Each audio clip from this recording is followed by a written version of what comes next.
Hi everyone, my name is Andrew and I'm the practice manager at Trenton Pet Hospital, and this is Dr. Jenny Bean. She's the owner and DVM. This is our second in a series of Coffee with a Veterinarian, and today's topic is keeping your pet out of the emergency room. So I know many of us have lots of different things going on over the Christmas holidays, and it's one of those things where anything can happen. So we're going to talk about all sorts of different things that you may have thought about, may not have thought about. We're going to talk about toxicity calculators, things to look at, what to feed, what not to feed. And we obviously invite you to ask any questions, so I'm following along here as well. So anything that's proposed, I will read along, as well as some questions that have already been submitted. So Dr. Jenny, take it away. Ho, ho, ho! Hello, everyone. My name is Dr. Jenny. I'm here from Trenton Pet Hospital, coming to you live from the North Pole. Well, I'm kidding. Actually, we are coming live from Trenton, Ontario. It's cold out though. Yeah, it is very cold. Today, I would like to share some tips on how to stay out of emergency hospitals over the next couple of weeks. As a veterinarian, I worked quite a few years in emergency hospital settings, and I can tell you from the things I've seen, 80% of emergencies were 100% avoidable, and it is my passion to share those tips and with you to make sure that you have a safe and happy holiday season. I am going to rely on my notes because I don't want to forget anything, so bear with me. First on the naughty list is holiday food. So we all love our Christmas feasts. We enjoy gathering together, but man, we really should not be sharing our human food with our pets, okay? So turkey and chicken and hams, they're a bit double whammy. Not only we are worrying about possible bones and split bones causing actually perforations in the gastrointestinal tract, but we also worry about acute pancreatitis, inflammation of the pancreas. So I can tell you right now, pancreatitis was #1 emergency in the hospitals during the shifts I worked. And usually it's presented itself, pets acutely vomiting, having diarrhea, and there is nothing else you can do. You need to bring them to see at the emergency hospital. So we'll talk a little bit more about that. Split bones and pancreatitis a little bit later. Number 2 emergencies which I have seen is a chocolate ingestion, and that's where Andrew mentioned that there is actually some chocolate toxicity calculator. You can Google it, chocolate toxicity calculator. What you will need is the weight of your pet, you will need the wrapper of the chocolate your pet ate, and you need to know how many of those items your pet has eaten, okay? So on that calculator, very easy, enter the weight. It can let you enter the weight in pounds or in kilograms. If you're not sure, estimate, or grab maybe some reports from us. Usually we put on the invoices, we put your pet's weight. Make sure on the back of the chocolate wrapper, you read the weight of the chocolate bar, and you will have to choose whether it's a milk chocolate, white chocolate, or dark chocolate. Of course, dark chocolate has much higher doses of theobromine, so you will find that dark chocolate is much more toxic than, let's say, white chocolate. Okay, so the last thing I do want you to do is try to induce vomiting at home. So if you did follow the steps, you entered the weight and it did came out the dose is toxic, the next step needs to be packing up and driving to emergency hospital, and your spouse or somebody else can call them, letting them know you're coming in with a chocolate toxicity, because the chocolate veterinarian needs to induce vomiting. It's also called emesis, and to spit out all that chocolate, right? And it usually should be done within 1 hour to 2 hours at the most, so no time there to waste. Now, there are some not so helpful tips on Google such as give so much salt or give so much peroxide to induce the vomiting. Number one, you need to give massive amounts of those substances to cause vomition in a dog.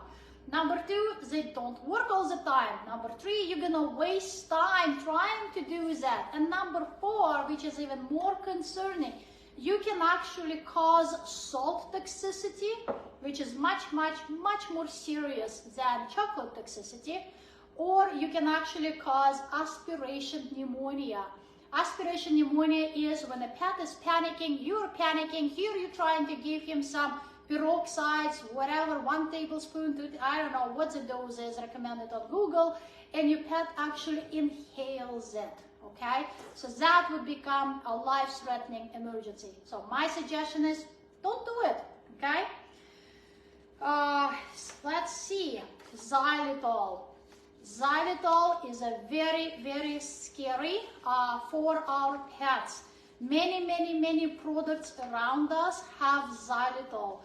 To give you an idea, a dog, a medium-sized dog, needs to eat only one piece of gum, of xylitol containing gum, to have liver failure, complete liver failure. Very hard to treat. And xylitol is an artificial sweetener, so it's used in a lot of things that we don't really think about. Thank you. Yes, it's used in gum. It's used in some peanut butters. It is used in some, actually, I don't know what it is. It's some medications, over-the-counter medications. So if you are thinking of giving anything to your pet, please turn around the label and check if there is xylitol in it. Causes complete liver shutdown. I don't believe it's reversible, or it is a very long road to recover that liver, okay? So hide all your gums. Peanut butters need to be checked, and the over-the-counter medications are big ones. We use a lot of over-the-counter medications in our pets, and we shouldn't, because pets are not little humans. So that's another toxicity which we see during festivities, because what happens is everyone is closed. There is a very long wait periods at the emergency hospitals. We don't want to spend the money, so we go to the pharmacies and we get, well, what we would take. And there are some big no-nos. A lot of liquid medications will contain xylitol. They try to make it palatable for us. They put in sweeteners. Yes, exactly. We're trying to fix a problem and we're making it worse.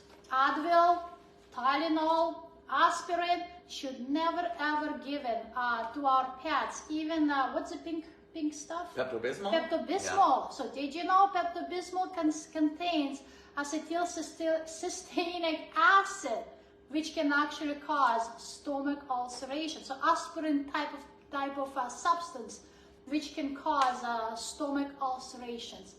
Please don't give any human medications or even like over-the-counter medications to your pets. They're not safe.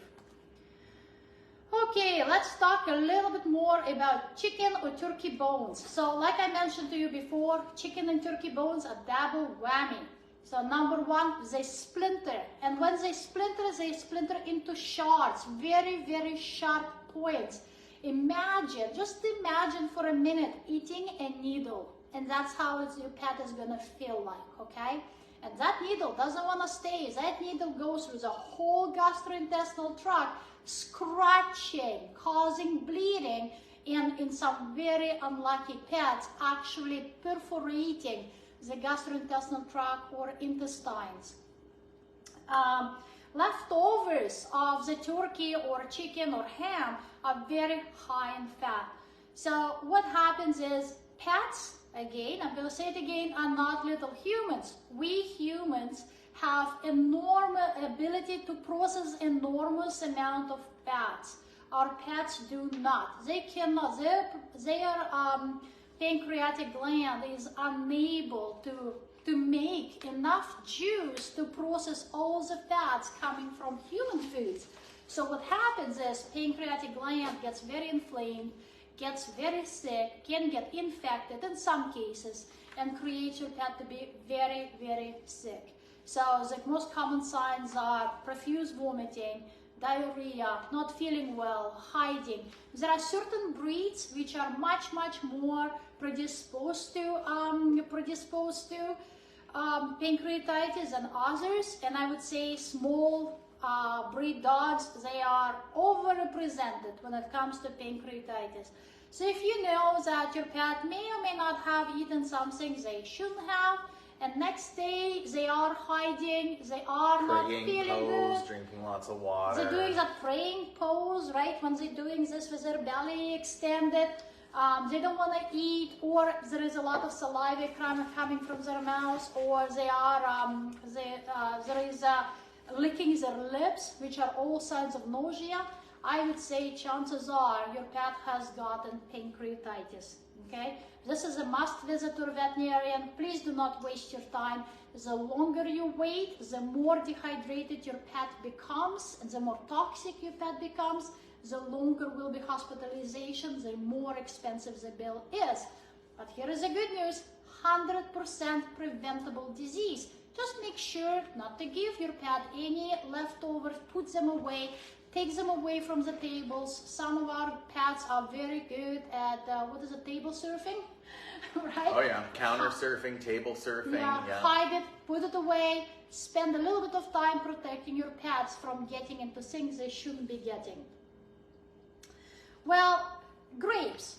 Grapes are not very common emergency, but occasionally we eat grapes and a grape falls onto the floor. The trick with grapes is we never know how it's going to turn out. It's not toxic 100% of the time. It's just we don't know whether you're going to be, your particular pet ingested enough grapes or did not ingest enough grapes. So if your pet ate one grape, maybe you can skip out, but if it's more than one, again, my suggestion is you need to go and see a veterinarian who's going to get some blood done and making sure that the kidney function is adequate. The blood may need to be repeated 4 days later, and again, grapes, including raisins, do cause acute kidney failure. If caught early enough, we can reverse the damage. But if you wait too long until the pet shows clinical signs, it's going to be very hard to pull it out.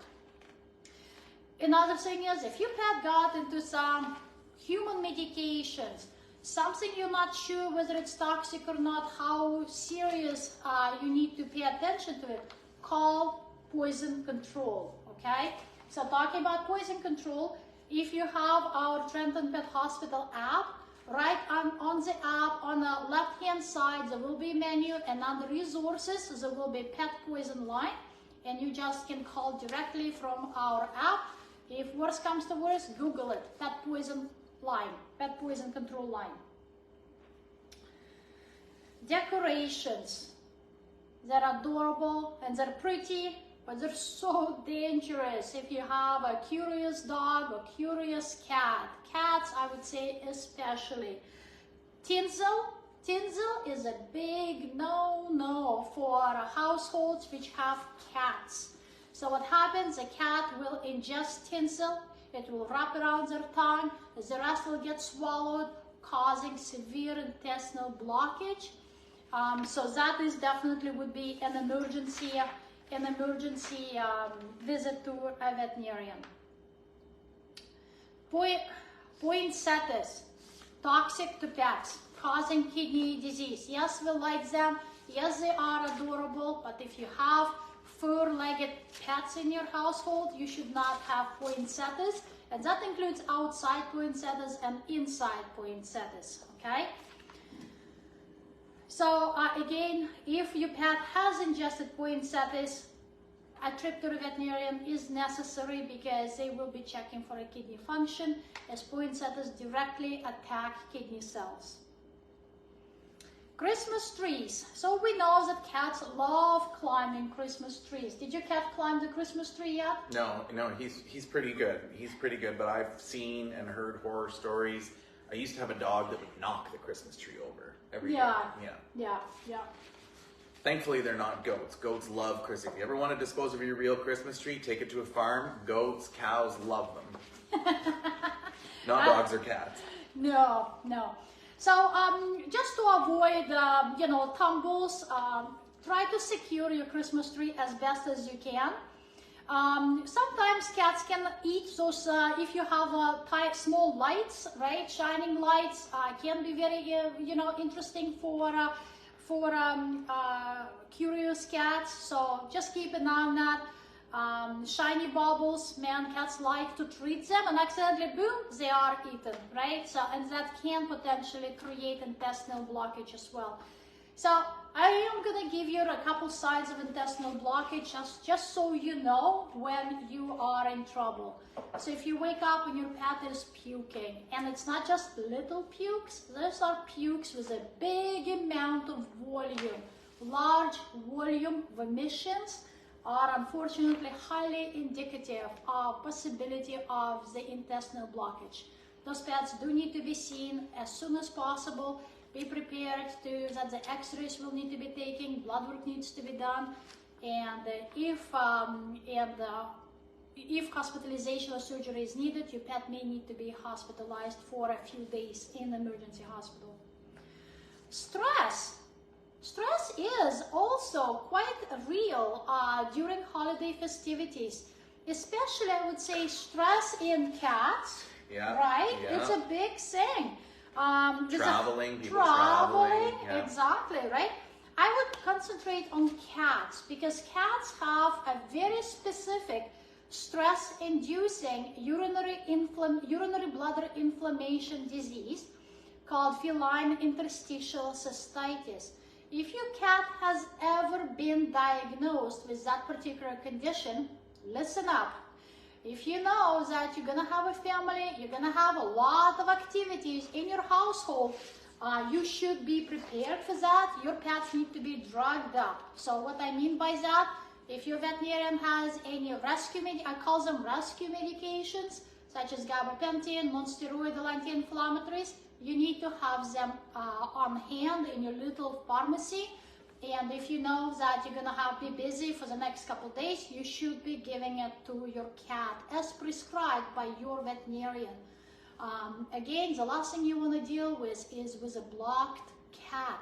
I can't even tell you how serious this condition is, the pain your pet will go through, and how expensive that condition could be. Sometimes it's referred to as FIC. You hear that more commonly. Yeah. So, ice. Yes, ice is also a real emergency, so to speak. So, ice is good if it has a deep layer of snow. What it's not good is when ice is covered by a small layer of snow, and our crazy happy dogs, especially large breed dogs, run out and go nuts. So what happens is they slip. Okay, so the slips, 80% of slips could be managed by severe exercise restriction and rest. So what that means is if your dog is all of a sudden lame after a rough play in the snow with the possibility of slipping on ice, a severe exercise restriction, okay? So 5 minutes poop and pee right inside the house, not jumping up or jumping down from the chairs or from the sofas or to the beds, okay? They need help, and 80% of them usually will stabilize itself. Those 20% though are trouble, okay? And I would say especially large breed dogs, golden retrievers, Rottweilers, German Shepherd dogs, they actually can potentially cause themselves acute injury or rupture of a cruciate ligaments, okay? So yes, you love snow and we're all hoping for a white Christmas, but I would say be very, very aware if you have a large breed dog and the snow is not deep enough and there is any chance that your pet may slip on the ice underneath all that snow. Especially patios and decks, they often get slippery with just the condensation in the morning. I know when I let my own pets out, and we use here and I use at home the rock salt. It's pet safe. Make sure it's the pet safe salt to help melt, just to encourage that melting, so they're not running out first thing excited and falling and slipping right away. Yeah, yeah. if such a thing happens and the lameness is not going away, depending, you may be okay to wait until your regular veterinarian opens up, but if your pet is in a lot of pain, you probably will need to see an emergency hospital at the very least to get you through with some pain management until your regular veterinarian will open, okay? Okay, so I made a little list. I made a little list of action items. Those who know me, they know that I work in action items and I work in lists. So I made a list for you, okay? What we can do, it's a list here is a list of things you can do for a happy and safe holidays and avoid very expensive, not to mention very long wait at the local emergency hospital.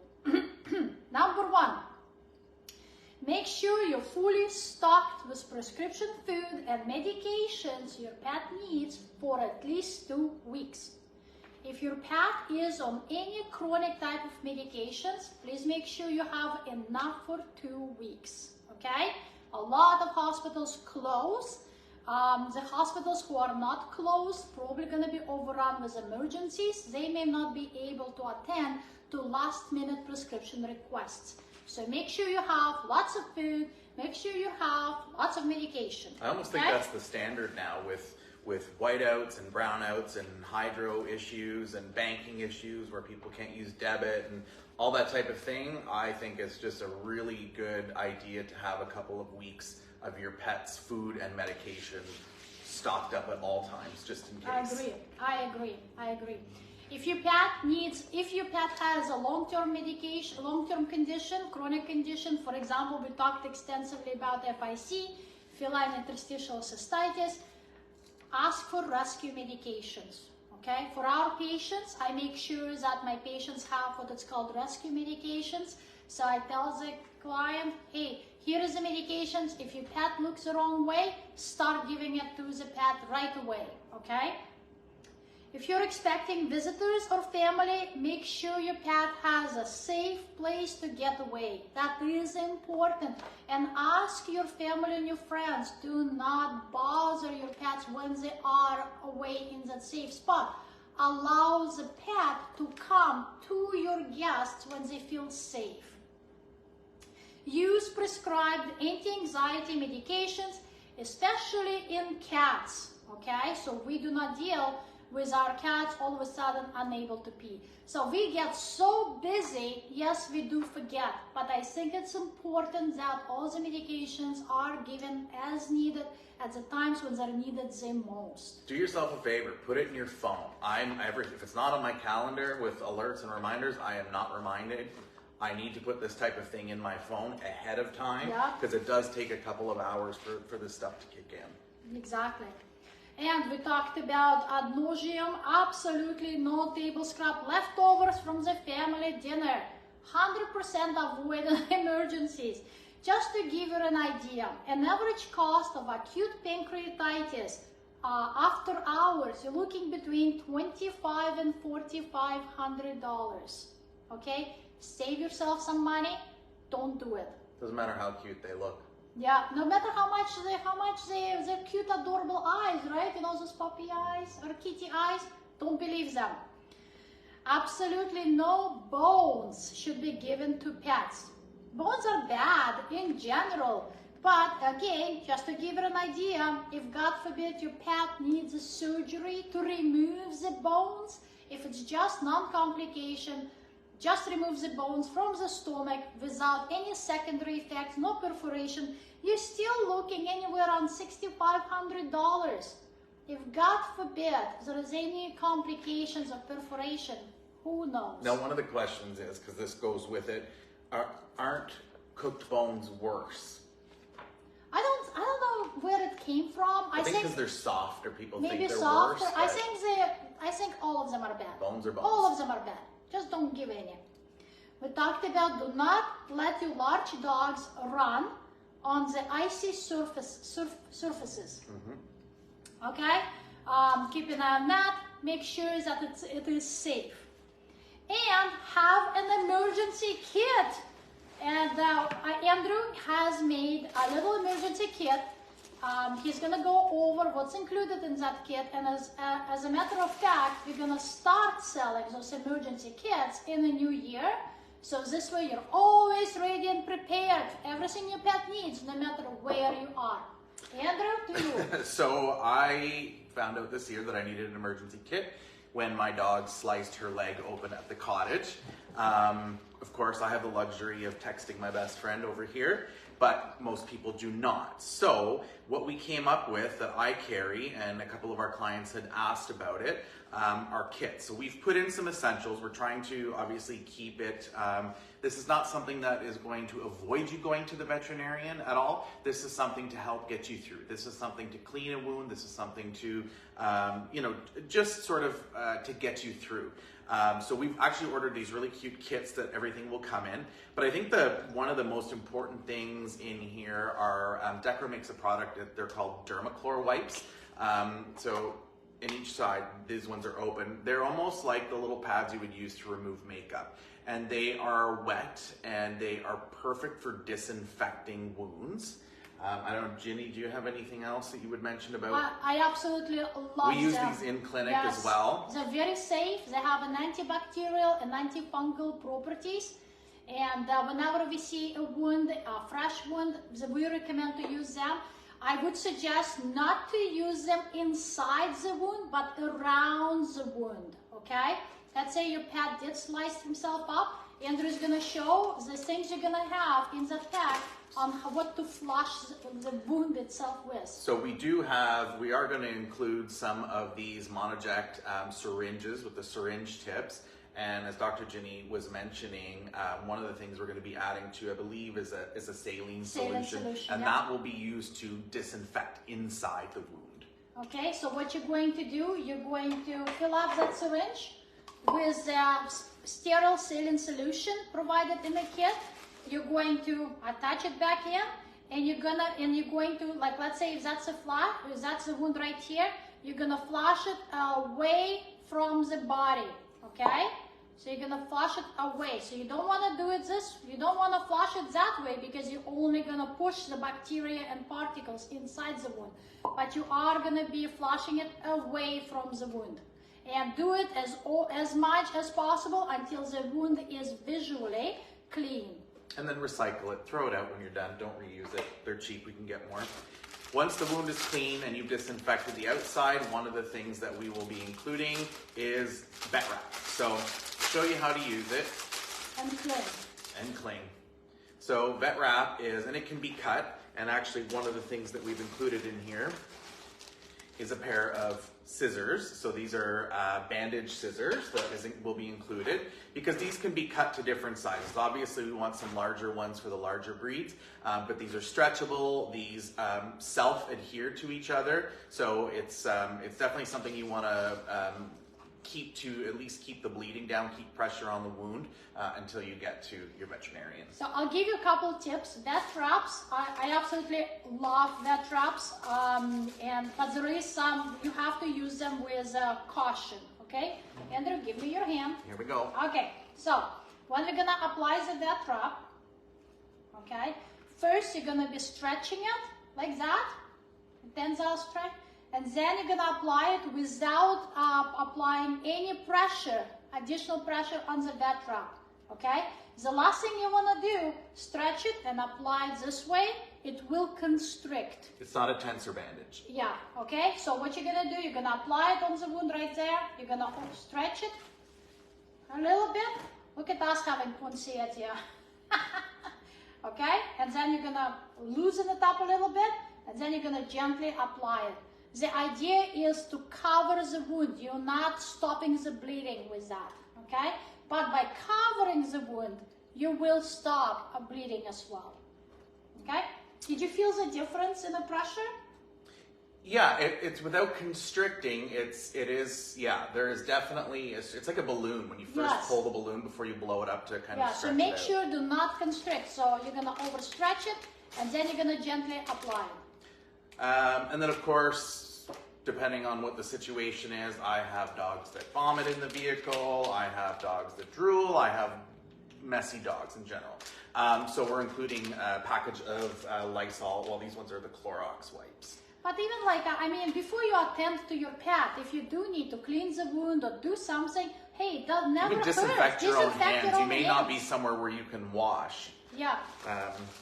And then, of course, last but not least so far, and I mean, please, if there's something that you think of or you would like included, please let us know that we are in the beginning stages of this. These are water bowls. So again, if you're like me, you're prepared, except you forget something. In this case, it's a collapsible water bowl. So just something easy to have on hand. It's got a carabiner in it. And again, we're going to package this all up in a little kit. And my suggestion is you keep it in your vehicle, or you have one in your vehicle, or you have one in your cottage, and you have one at home. So it's probably best to have one as close to you as possible whenever you're traveling with your pet. Of course, in there you could have your medications as prescribed by your veterinarian as well. But this is just sort of a go-to to get you through as a just in case, because we have seen it, it's happened to me, and obviously we saw the need for something like that. Some of the questions that were submitted, and I wrote kind of, not an article, but I wrote something about this a couple of years ago on our Facebook page. And I mean, I think as, as any type of person or people working in healthcare, I think one of the number one things is to be non-judgmental. So, a lot of things happen in life. A lot of people take different medications. There's just always different circumstances, and we're here to help the pet in our case. And so one of the things that we have seen quite a few times is marijuana toxicity. Oh, very good. So you're talking holidays, it's the time people are drinking, people are doing recreational marijuana. People are also prescribed quite potent marijuana for medical reasons. And they come in all different forms. Again, some of these containing xylitol as well, right? So there's a lot that goes into it. Some people think, oh, well, I keep my stash up high or away. But then simple things like if you use a bong and you pour your bong water into the toilet to flush, most of the water goes down, not always. Cats, dogs typically drink from toilets. So there's a lot of different ways without thinking, I think, that people could get themselves and their pets into trouble. And again, I think the number one thing is, I don't care what your pet ingested. Dr. Ginny doesn't care what your pet ingested or what you're doing, what you're taking. We need to know what the sources are, what the likelihood is, so that we can, rule out and she can do the best treatment plan.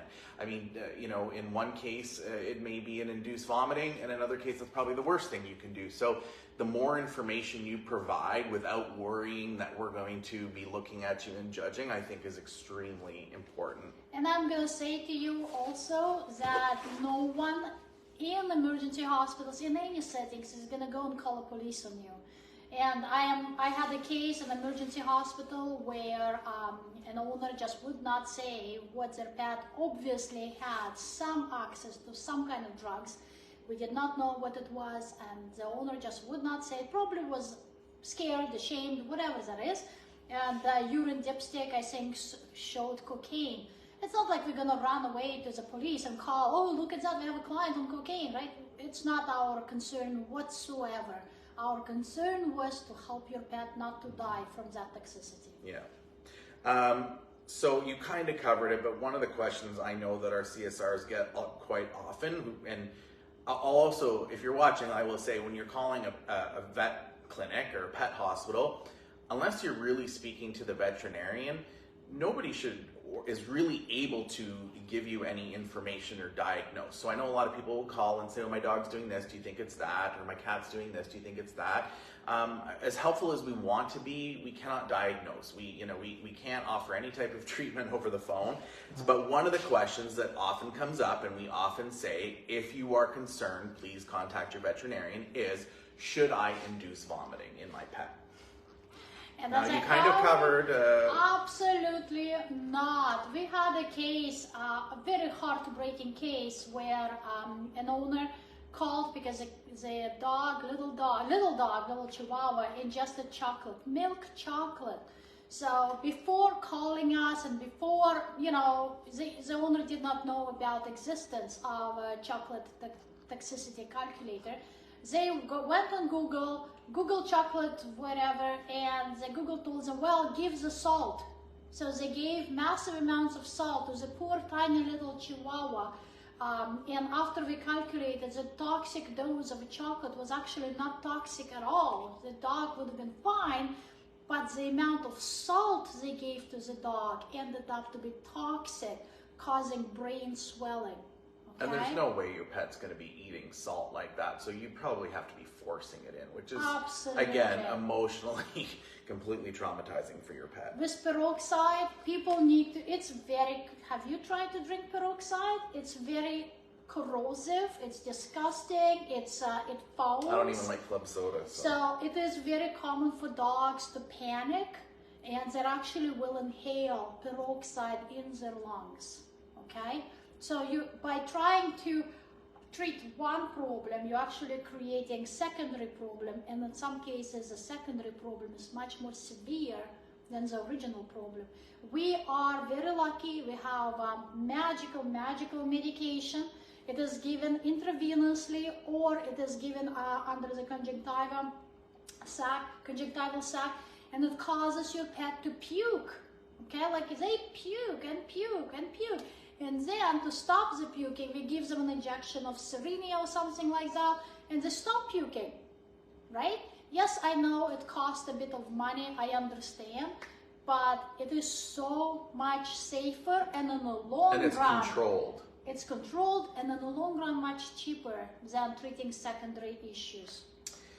Two other questions, and this kind of goes to, you know, treating at home. One of the And I'll also preface it, because I know you and I have had discussions about Google. Google is not all bad, but Google is, you know, very much like us. You know, you start Googling your symptoms, the next thing you know, you're dying.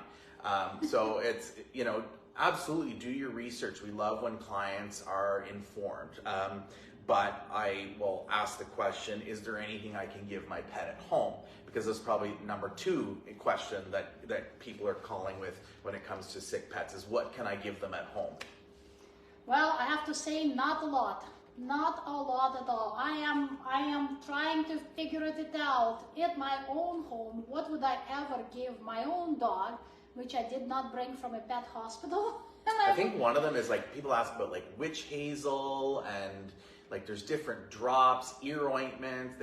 People put different things in their pets' ears, which make chronic problems worse. So not a lot. I would say if some people, when their pet's showing eye infections, they go to the store and they buy polymyxin B.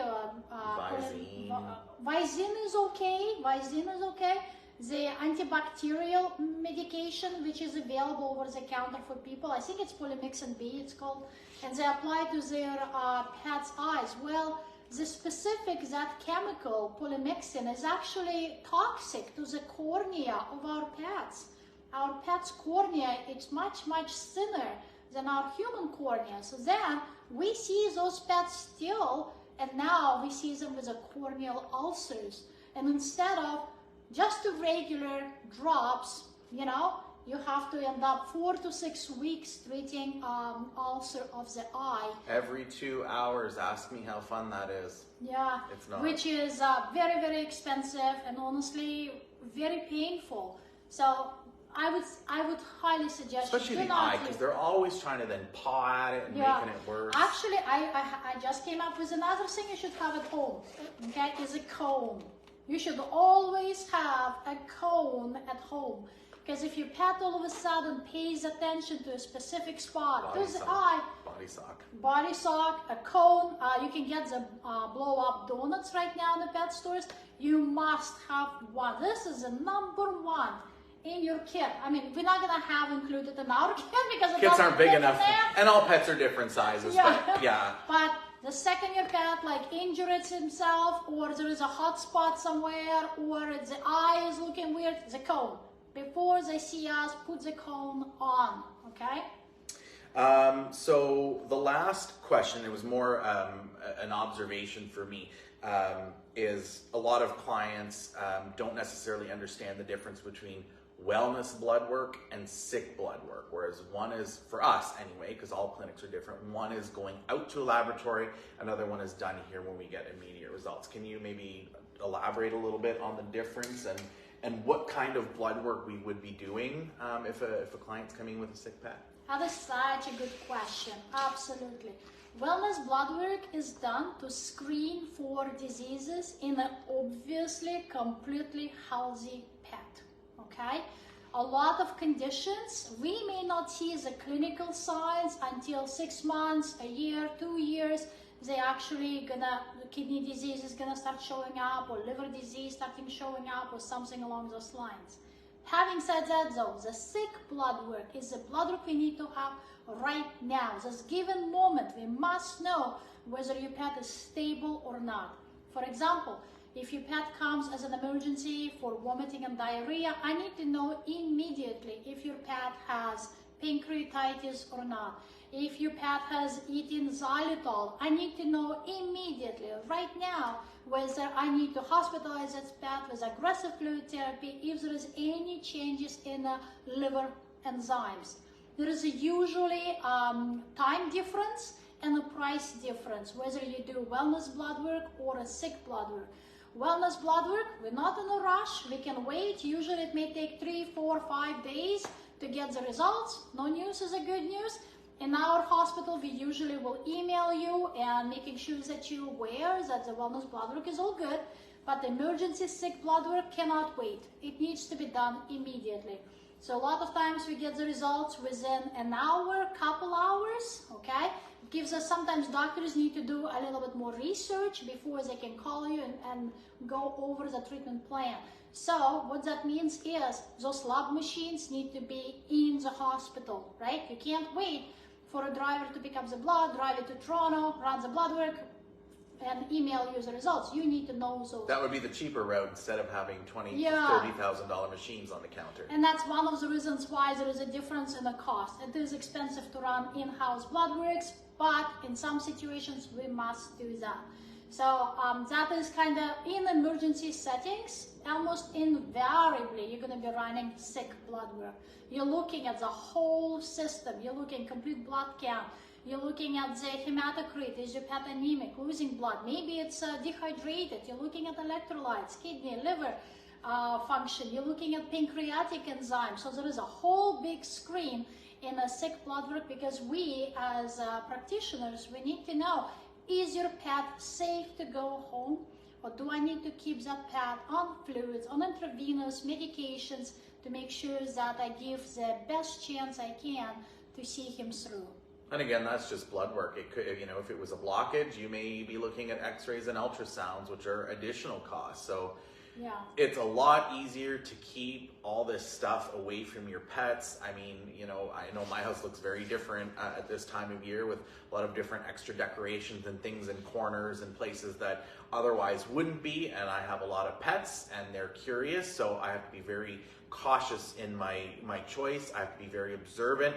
I have to make sure that when we do have people coming over, they are, you know, on gabapentin if they need to be. Yes. Speak to your veterinarian. Please do not give any, you know, home medication. Be very honest if you do have to go. For example, Trenton Pet Hospital will be closed over the Christmas holidays, so our families can recharge. And there is not always coverage at the after hours clinic that is local to us. So, you know, we've already received dates and times that there is no coverage, which then means you're driving an hour to the next 24/7 clinic. So avoid that, avoid the cost, avoid the heartache, keep your pets happy and healthy, and we hope you have wonderful holidays. We do want to expand a little bit. We are closing on Friday at 12 p.m. and we are coming back on January the 2nd at 8 a.m. We are extremely excited to be able to do that. As you know, we work very, very hard, and the opportunity to give our team members time to recharge, spend time with their families, it's invaluable. So please be wise, avoid everything you can with regards to emergencies. If you do not know the local emergency numbers, you can call our number. And our website has them as well at the bottom. I've updated the that. App, right? The app app will have it. There is information available to get help. I personally really like Warsaw Emergency Hospital. I used to work there. They're absolutely top-notch people, wonderful people. So that is our priority. Kingston Regional Pet Hospital, absolutely great as well. They do get slammed quite a bit. So before driving anywhere, call and see who can see you the first. Don't get upset if you have to wait. And some of these waits are minimum 12 hours outside in your vehicle with your pet.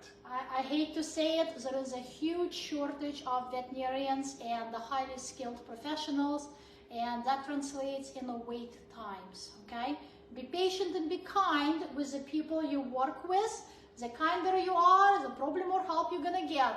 We're doing our best, yeah. They're doing their best. They really wanna help your pet with what they have and the best they can. And I hope you have a wonderful holidays. Merry Christmas, Happy New Year, and it was a pleasure to see you today on our live. See you in 2024.